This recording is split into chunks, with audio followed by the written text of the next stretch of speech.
Welcome all of you in my channel shine your light. तो मैं आज आपके सामने हूँ एक नई बुक लेकर, और ये बुक है एक मॉडर्न मॉन्क की जो आज भी हमारे बीच में हैं और रिलीजन के बारे में, स्पिरिचुअलिटी के बारे में लोगों को सिखा रहे हैं, समझा रहे हैं।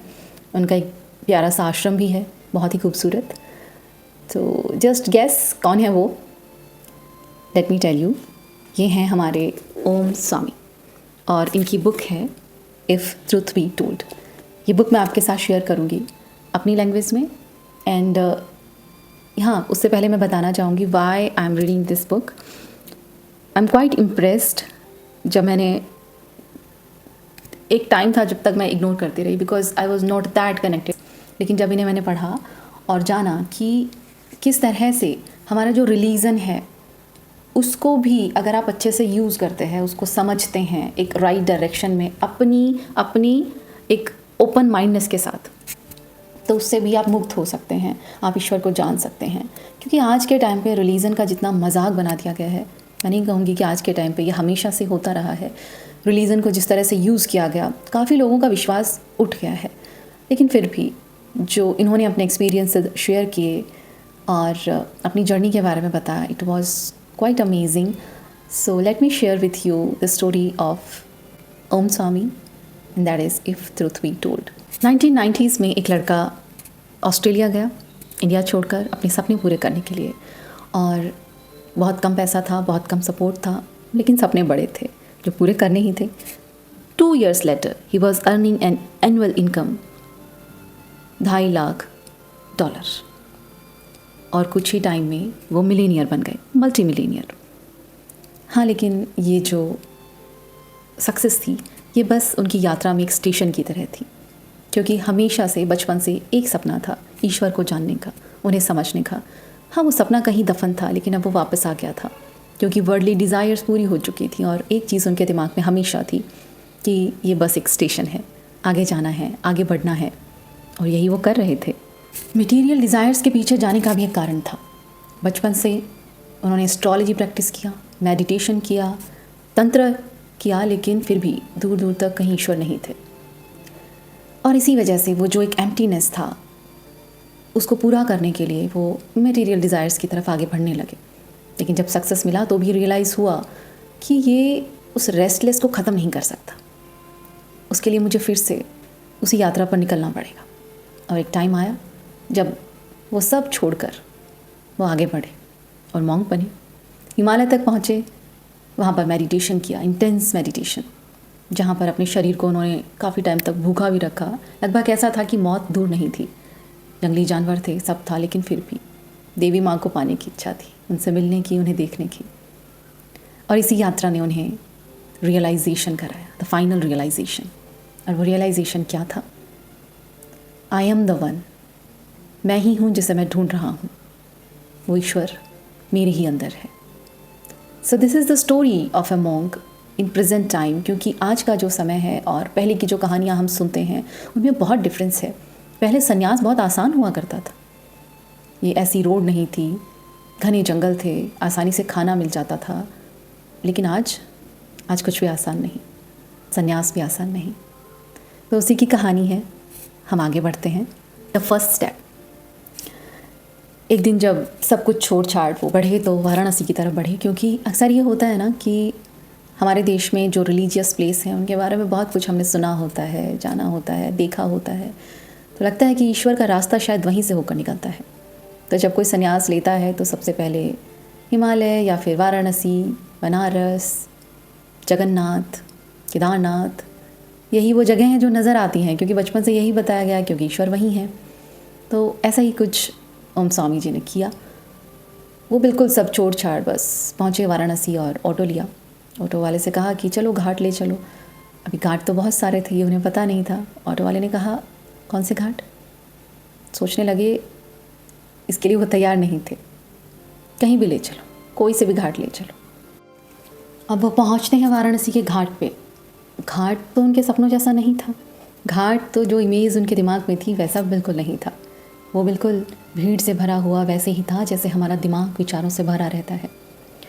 काशी के बारे में बहुत कुछ पढ़ा था, और जब हम पढ़ते हैं एक इमेज ऑटोमेटिकली हमारे दिमाग में बन जाती है, और वही इमेज उनके दिमाग में थी। जब वो वहाँ पहुँचे उन्हें लगा था कि कुछ प्रबुद्ध लोग वहाँ होंगे, जैसे पीपल के पेड़ के नीचे बैठे कुछ मेडिटेटर्स, समाधिस्थ लोग गुरु ज्ञान देते हुए, लेकिन वहाँ तो ऐसा कुछ भी नहीं था। उन्हें याद आया तैलंग स्वामी के बारे में, जो कुछ सेंचुरीज़ पहले वहाँ रहे होंगे और बहुत ही प्रबुद्ध थे, एनलाइटन थे। उन्हें सुना था उनकी समाधि के बारे में, लेकिन पता चला किसी को नहीं पता इस समाधि के बारे में। कुछ और आगे बढ़े, शायद किसी और घाट पे जो इमेज थी दिमाग में वो पूरी हो सके। घाट याद आया मणिकर्णिका, और उसके बारे में उनके दिमाग में वही था जो हम सबके दिमाग में होता है कि जलती हुई चिताएं होंगी और तांत्रिक रिचुअल्स कर रहे होंगे उन जलती हुई चिताओं पर। यही सोचकर मणिकर्णिका घाट के लिए वो आगे बढ़े। उन्होंने रिक्शा किया। रिक्शे का जो ड्राइवर था उसका नाम था महेश। उसने चप्पलें नहीं पहनी थी। उन्होंने देखा और रास्ते में रोककर उसे उन्होंने चप्पल पहनाई। बस यही कुछ छोटे छोटे से इंसिडेंट होते हैं जो हमारी ह्यूमिलिटी को दिखाते हैं, जो उनकी बातों में नज़र आता है। वो आगे बढ़ते हैं, मणिकर्णिका घाट पहुंचते हैं, और वही होना था जो चीज़ें हमने सोची होती हैं, आज वो सब ऐसा रहा नहीं। संन्यास से पहले लोग होते हैं जो दो तरह के लोग होते हैं। एक जो समय से पहले संन्यास लेते हैं, एक जो समय से बाद में संन्यास लेते हैं, जिन्हें थोड़ा देर हो जाती है समझने में, और कुछ होते हैं जो तैयार ही नहीं होते हैं।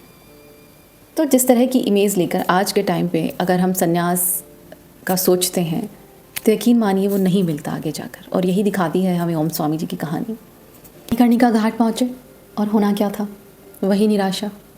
ना वहाँ पर सिद्ध योगी थे, ना ही तांत्रिक थे तो बस लकड़ियाँ बेचने वाले, पान वाला, चाय वाला, गाय का गोबर, और एक निराशा। फिर आगे बढ़े, सोचा तैलंग स्वामी जी की समाधि ढूंढते हैं। काफ़ी सारे लोगों से पूछा लेकिन कोई नहीं जानता था, तो डिसाइड किया कि खुद ही ढूंढते हैं। कुछ नज़र आया उन्हें, वो था तैलंग स्वामी मठ। अंदर पहुँचे। अंदर पुजारी की सीट पर एक आदमी बैठा था। बड़े पुजारी से तैलंग स्वामी की समाधि के बारे में पूछा। उसने इशारा करते हुए कहा एक छोटे से कोने में एक समाधि थी। उसे नमस्कार करते हुए, झुकते हुए ओम स्वामी ने कहा कि ओ स्वामी, इस सोल को रास्ता दिखाओ, इस भटकी हुई सोल को रास्ता दिखाओ। बाहर आए, पुजारी से पूछा कि कोई गुरु मिल सकते हैं, मुझे दीक्षा लेनी है, संन्यास दीक्षा। उसने कहा दीक्षा की क्या ज़रूरत है, एक नॉर्मल लाइफ जियो, शादी करो। वो कहने लगे नॉर्मल लाइफ का मतलब क्या है? एक इंसान जो गृहस्थ है, जो अपनी मटेरियलिस्टिक डिज़ायर्स में लगा है, अगर एक योगी की नज़र से देखोगे तो वो एबनॉर्मल है कि वो उन चीज़ों के पीछे भाग रहे हैं जिसका एक दिन अंत होना है। और एक योगी जो तपस्या में है या फिर पूरे दिन खाली है, सेल्फ रियलाइजेशन में लगा है, एक गृहस्थ की नज़र से देखोगे तो वो एबनॉर्मल है। क्या ढूंढ रहा है? तो क्या है नॉर्मल लाइफ? ऐसा कहकर उन्हें समझ आ गया था कि यहाँ वो जगह नहीं जहाँ उन्हें कोई रास्ता मिल सके। वो फिर से घाट पर गए और सोचने लगे अपने डिसीज़न के बारे में, अपनी ज़िंदगी के बारे में। और डिसीज़न यही था जो उन्होंने अचानक लिया, एकदम से सब छोड़ छाड़ कर, सबको एक मेल डाल कर कि मैं जा रहा हूँ। अब इतना आसान भी नहीं था वापस जाना। सोचने लगे आगे क्या रास्ता है। घूमते घूमते गंगा के किनारे उन्होंने देखा कि गंगा, जिन्हें हम माँ कहते हैं, उनके बच्चों ने उन्हें कितना गंदा कर दिया है। उनके मन में आया कि मैं नहीं नहाऊंगा यहाँ। मन में माफ़ी मांगी कि हाँ, माँ तो माँ होती है, चाहे उन्होंने जो भी कपड़े पहने हों, लेकिन फिर भी। हरिद्वार तक की गंगा उन्होंने देखी थी, साफ़ सुथरी। काशी, जिसे पवित्र नगरी कहा जाता है, अब वो उतनी पवित्र रही नहीं।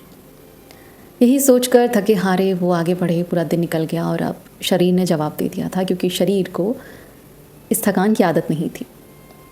और वो सोचने लगे कि क्या संन्यास एक सही डिसीज़न था मेरे लिए, क्योंकि अभी तक उनका शरीर मॉन्क हुड के लिए तैयार नहीं था। और बस यही सोचते सोचते वो दिन गुजर गया।